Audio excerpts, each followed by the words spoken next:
Alrighty. So thread of the week. There was a write-up by someone on the TMC forums about the Model 3. Their opinion. Their opinion being Their that the Model opinion. 3 is better than the Model S. Well, the Model 3P.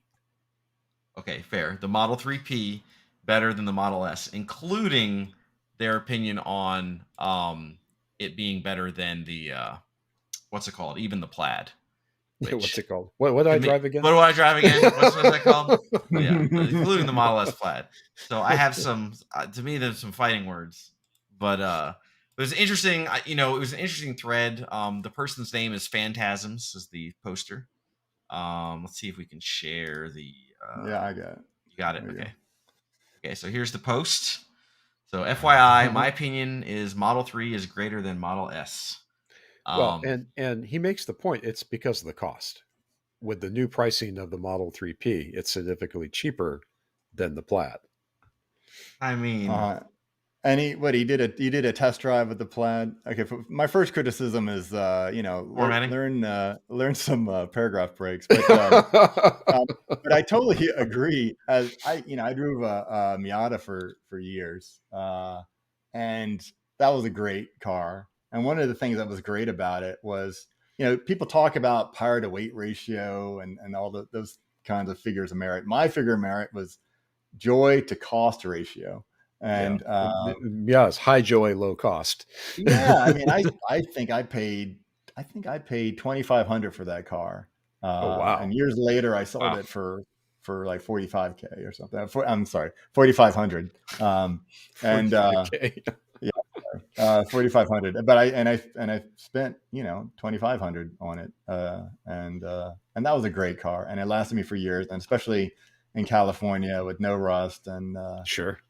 And that was just a great little car. And so, yeah, right now, I mean, I don't remember exactly what I paid for my Model 3. I got the 2018 mid-range, right? And with autopilot and stuff, I don't remember exactly, but I think the total was over $60K.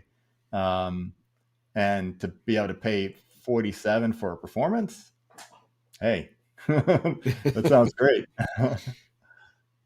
Yeah, I mean, I would say that when it comes to anything, when you're putting cost into the ratio, in the denominator, the cheaper it is, the more likely you are to win that argument. So if you're going based on how expensive it is and what you get for it, then yes, I would agree. The Model 3P is probably a great deal for that. And however, so I would say I've driven the Model S, not the performance, but it does feel, someone coming from small cars, it does feel a bit like a boat to me. Sure. It is big. And I like even the Model 3 feels a little big to me, but it's at least more manageable. But some of his arguments, they feel like the kind of self-rationalization, these sort of things where, I'm just trying to increase my argument to myself, right? It's not an argument to convince somebody else, right? Because he says, oh, well, the screen in front, that's unnecessary, and just having a single center screen is better. I'm like, I'm sorry, absolutely not. when the times I've driven a Model S, I'm like, oh, this is so nice just to look straight ahead and see my speed without having to see it to the side. I mean, I'm used to it. But come on, it's definitely better. I want to ask you to this. So I've driven a Model S, but it's an early vintage, 2015. And I compared it to my Model 3, which is a 2019.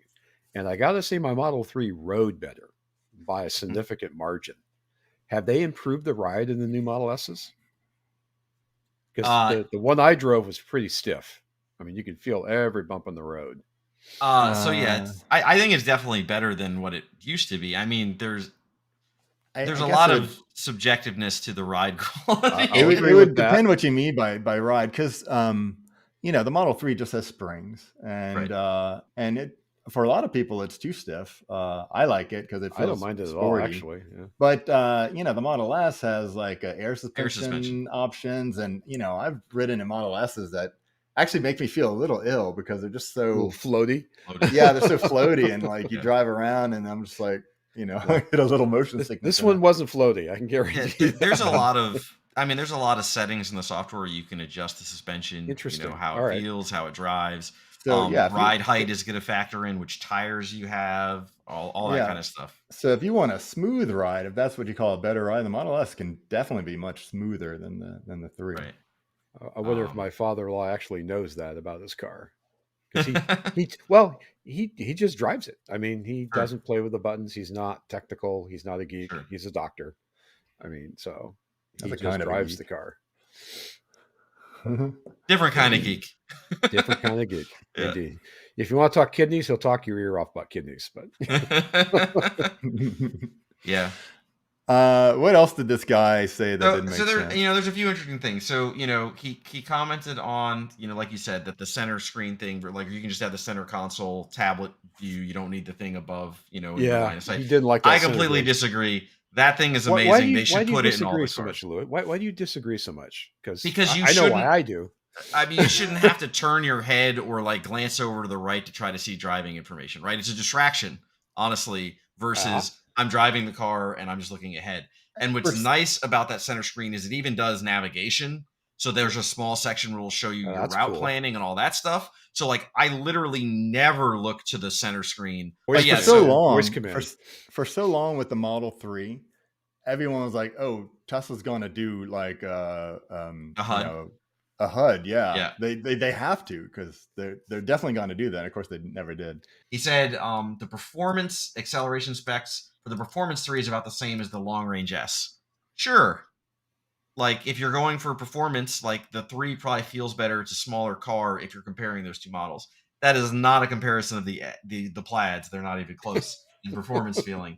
So anyway, that argument is fine. I don't fault him too much for that. If you're comparing those specific models. He said, you know, it felt faster in the 3. Part of that could be, again, smaller car, Ride things like height, that. Yeah, smaller. ride height is probably a big one. The S defaults to medium height. The 3 has a fixed height. It also, who knows, did you do lowering links? All kinds of things will affect that. Let's see, what else did he say? He said he didn't mind the buttons as much as he thought, like the yoke buttons, the haptic buttons. I don't mind them. So again, I mostly agree with him. I think physical buttons would be better. I feel like they would feel better, but the haptic buttons are okay. But let's see.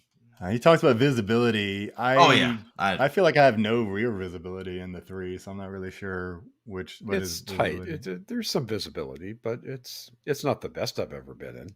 He probably means going forward, right? He said he had to adjust his seat going up, so he probably means like visibility looking straight out the front. Okay. Which is like, well, that's got to affect your seat settings and other things, right? But like, I can't see how the 3 has more visibility. Again, smaller car maybe, but usually you claim that you have better visibility in a larger car, although it's usually a higher up car. But I don't know. But yeah, anyway, it was interesting, to read. He did say there were good things about it, but he said it drives like a big old man car. Sure, it's a big car. I agree, it is a big car. Fitting into parking and all those kind of things, suboptimal. Sure, I'm old, I get it, but I wouldn't consider myself an old man. Yeah, I mean, he talks about he's waiting on the Roadster. I was going to say he gives it away right there. He wants the Roadster. Well, here's the thing that I find interesting. Yeah, I mean, the Roadster is $250,000, right? I was gonna say, when the Roadster comes out, absolutely. Like, I love the Roadster too. And I didn't want to wait for the Roadster. That was a big part of why it's like the Plaid, because who knows when it'll waiting come out. a while. But the interesting thing was, like, how could you sit there and be like, I'm waiting for the Roadster, meaning that you have the means that you're willing to spend $250,000 on a car, but then you're nitpicking saying the Model 3 because it's only $47K. Like, if $250K is appropriate for you to buy a car for, then $47,000 to $100,000 that means nothing to you. That's a rounding error. That's a rounding error, right? So like, anyway, so I found that argument a little strange, but. And remember what the Plaid is really. The Plaid is putting all the promises of the Roadster, and okay, it's going to take us a while to actually make a new car, putting all that stuff in the Model S. So the Model S has already hit, I think, all the most of the performance milestones of the Roadster. Now you talk about feel, if it's in a smaller, lower to ground car. Yeah.